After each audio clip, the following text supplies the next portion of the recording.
Hai, halo kawan-kawan pecinta catur dan selamat datang kembali di Naruto Chess Channel. Di video kali ini, saya akan membahas catur yang sangat menarik yang dimainkan antara Daniil Dubov melawan Anton Theodor. Permainan ini terjadi pada 1 Desember 2020. Dan oke, baiklah kawan-kawan, kita langsung ke permainan. Di sini Dubov sebagai putih dan Theodor memegang hitam. Permainan dimulai dengan D4 dan kuda F6, lalu kuda F3 dan E6. Dilanjut gajah ke G5 guys. Ini adalah serangan turret attack. Tujuan awalnya emang simple, memberi pemakuan kuda pada menteri. Ya, gerakan ini langsung dijawab dengan C5, mencoba mengambil kekuasaan pusat dan mengizinkan menteri untuk dikembangkan di sayap menteri. Memakan pion tidak cukup bagus. Dubov memilih mengorbankan pionnya ke D5 kawan-kawan. Ya, dan setelah pion memakan pion, ini yang saya maksud mengorbankan pion tadi guys. Karena putih tidak bisa sembarang memakan kuda untuk memenangkan pion dengan menteri. Karena jika gajah memakan kuda dan jelas dimakan dengan menteri, pion di B2 ini juga terserang ya. Pecatur baru seringkali terkena jebakan ini. Dan oke, di sini Dubov memainkan kuda ke C3 terlebih dahulu. Sekarang harapan saya semoga pecatur yang masih baru bisa tahu nih. Alasan kuda ke C3 selain mengembangkan perwira, menyerang pion, juga menghindari ancaman pada pion B2 ini ya. Baik, Theodor membalas dengan pion D4 menyerang kuda.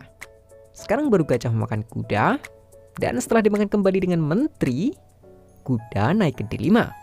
Nah, di sini putih melanggar tugas opening kawan-kawan. Menyerang terlalu cepat sebelum para perwiranya berkembang dan mengamankan raja. Namun saya juga pernah bilang guys, tugas opening bisa dilanggar jika tujuannya pasti. Terlebih jika itu untuk menghukum ya. Lihat, hitam sudah mengeluarkan menteri di awal permainan. Jadi kuda ini berperan sebagai penghukum menteri. Dan dengan tujuan pastinya kuda ke-7 skak benteng. Menggerakkan kuda 2 kali jadi bisa dimaafkan dengan alasan ini ya. Ada 3 gerakan menteri untuk melindungi petak C7. Namun jika menteri balik, itu akan membuang tempo. Theodor memilih menteri ke C6. Dubov kembali memajukan pionnya ke E4. Nah, sekarang kalian mau sebut ini pion ditukar atau dikorbankan? Ya terserah. Namun saya sedikit sampaikan, pion ini lebih diutamakan untuk membuka file E jika dimakan. Tapi Theodor tetap memakannya dengan N pasan, file E mulai terbuka.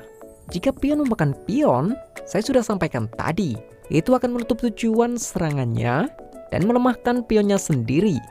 Atau jika dimakan dengan kuda, menurut saya itu akan rugi guys, karena kuda udah cukup bagus di file outpost dengan menekan petak C7. Oke, biasanya gajah C4 menjadi gerakan yang umum dimainkan. Ya, jika pion B5 akan tetap dimakan dengan gajah karena kuda C7 skak star. Jadi gajah C4 dan rokade pendek adalah planning putih untuk saat ini. Oleh karena itu pion tetap tidak dimakan, namun Dubov sedikit lebih berbeda. Karena dia langsung membawa gajah ke P5 kawan-kawan. Menteri memakan gajah kuda C7 ya. Oke, mungkin di sini ada yang berpikir pion bisa memakan pion sekaligus skak. Membuat raja tidak bisa untuk rokade, lalu baru menteri akan pergi. Itu terlihat bagus. Tapi mari kita lihat lebih detail ya kawan-kawan. Jika pion memakan pion skak, itu justru gerakan blunder. Putih dengan senang hati akan memakan dengan raja. Lihat, itu akan membuat ancaman benteng ke E1 skak. Dan ancaman ini sangat-sangat berbahaya guys, karena disupport oleh kuda D5 ini. Terlebih sekarang menteri juga harus menyelamatkan diri kan? Oke, lagi-lagi hanya ada 3 petak untuk menteri, karena ke E6 tetap benteng E1. Ya, dari ketiga pilihan ini, menteri G6 adalah gerakan yang paling baik. Namun tetap saja benteng E1 skak, dan gak mungkin menutupnya dengan menteri ataupun gajah.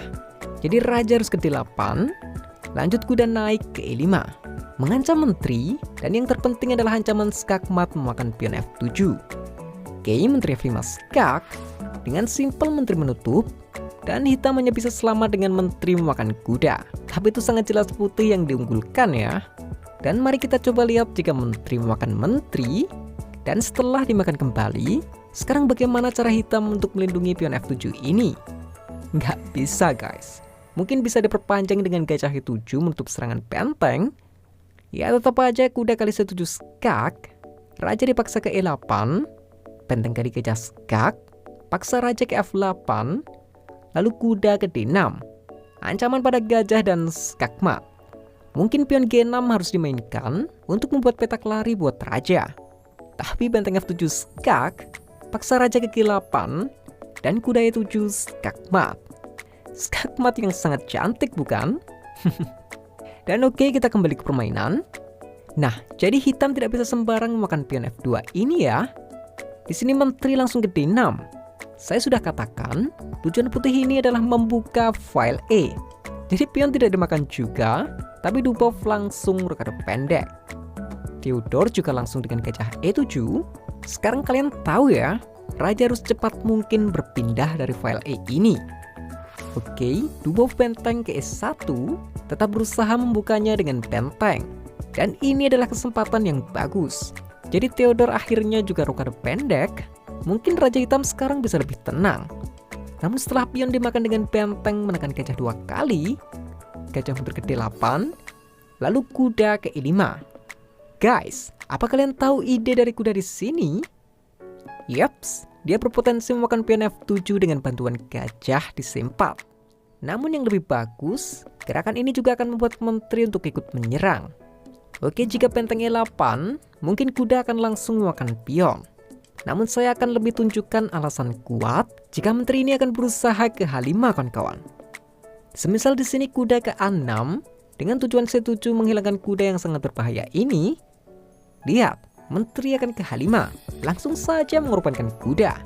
Karena jika menteri memakan kuda, baru gajah ke C4 seperti yang saya katakan tadi. Menteri kembali lagi, gajah kali F7 skak. Gak mungkin memakan dengan benteng karena akan terjadi skakmat. Jadi setelah raja ke H8, kuda ke 6 skak, gerakan paksa menteri memakan kuda. Ya bebas, mau memakan dengan gajah atau menteri sekalipun tidak masalah. Karena jika dimakan benteng H3 skakmat. Tapi saya rasa gajah memakan menteri akan lebih bagus kan kawan. Dan oke, kita kembali ke permainan. Di sini langsung dibalas dengan kuda C6, bertujuan menukar kuda yang berpotensi merepotkan ini. Apa kalian masih ingat kesalahan hitam di awal tadi? Ya, memainkan menteri terlalu awal. Jadi kuda ke C4 menyerang menteri, menteri ke G6, terus dikejar dengan benteng ke G3, menteri H6, dan sekali lagi benteng ke H3 menyerang menteri, dan setelah menteri pergi ke G6, sekarang putih punya satu target lagi yang lebih jelas, yaitu pion di H7. Oke, kuda ke E3. Sangat jelas tujuan gerakan ini adalah gajah ke D3 menyerang menteri dan target pionnya di H7. Theodor memajukan pionnya ke D6, memperbaiki struktur pion sekaligus menyerang benteng. Tapi tetap saja gajah ke D3 menyerang menteri. Oke, pion F5 agar pion H7 ini tetap terjaga. Kembali menteri terus dikejar dengan kuda ke F4 kawan-kawan. Ya, setelah menteri pergi ke G5, akhirnya gajah bisa ke C4 sekaligus skak. Oke, gerakan ini membuat ancaman menteri ke D5 atau memakan pion. Tapi apa boleh buat, raja tetap ke H8 dan Dubov memilih memakan pion, menyerang benteng dengan ide lain kuda ke G6 skak yang akan memenangkan menteri. Oke, benteng F6 adalah gerakan yang bisa dimainkan, tapi akan membuat masalah baru pada baris akhir. Lihatlah, benteng A masih tertutup dengan 2 gajah. Di sini Theodor menutupnya dengan kuda E7 sekaligus menjaga petak G6. Namun, Dubov masih ada benteng A yang belum aktif guys. Dia dibawa ke D1 dengan ancaman skakmat.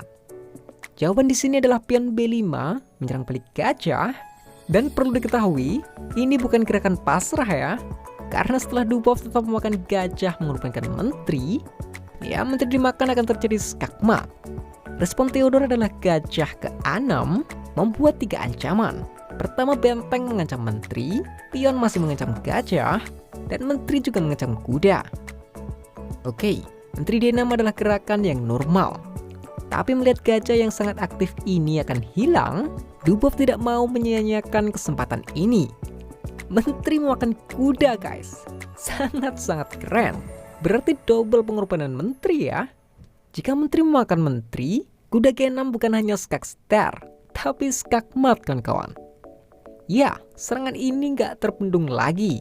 Tapi Theodore masih memakan kuda, dan sebelum Dubov jalan, Anton Theodore sudah menyerah. Partai yang sangat menarik. Menteri dikorbankan 2 kali berturut-turut guys. Menteri yang benar-benar gagah. Dan oke, jika permainan sampai dilanjutkan, gajah memang terserang. Tapi saya yakin benteng dituju akan sangat baik. Tentu dengan ancaman skakmat. Ya, dengan ancaman ini benteng harus kekilapan. Oke, gajah memakan benteng jelas bagus. Tapi jika melihat Dubov yang sangat-sangat tricky di partai ini, mungkin gajah F7 akan dimainkan dengan ide gajah G6 dan skakmat. Sebenarnya mau apapun itu, hitam tidak bisa lari dari skakmat di posisi ini. Katakan H6 sekalipun, pion akan ke G3 dan membuat ancaman baru. Jika menteri sudah pergi, benteng akan makan pion. Ya, sebenarnya di sini menteri harus dipasrahkan. Namun ancaman benteng memakan pion tetap tidak bisa dihindarkan lagi. Dan izinkan saya mempercepat dengan menteri ke P8, karena hasilnya akan sama aja kawan-kawan. Benteng memakan pion H6 skak, pengorbanan harus diterima. Gajah memakan benteng dilanjut menteri ke F6 skak bisa dimainkan. Atau tetap gajah ke G6, ancaman skakmat tidak bisa lagi untuk dihindari. Ya, benteng memakan gajah, dan menteri ke-7 skakmat. Ya, Dubov adalah salah satu yang terbaik. Jika kalian ingin menambah referensi serangan, saya sarankan melihat partai-partainya kawan-kawan. Karena dia tuh sering jadi kuda hitam dalam event para Super GM. Ya, semoga skill catur kalian terus membaik. Dan sekian dulu video kali ini kawan-kawan. Semoga videonya bisa menghibur dan partainya bisa bermanfaat. Dan adanya salah kata saya mohon maaf. Salam chess lovers, terima kasih.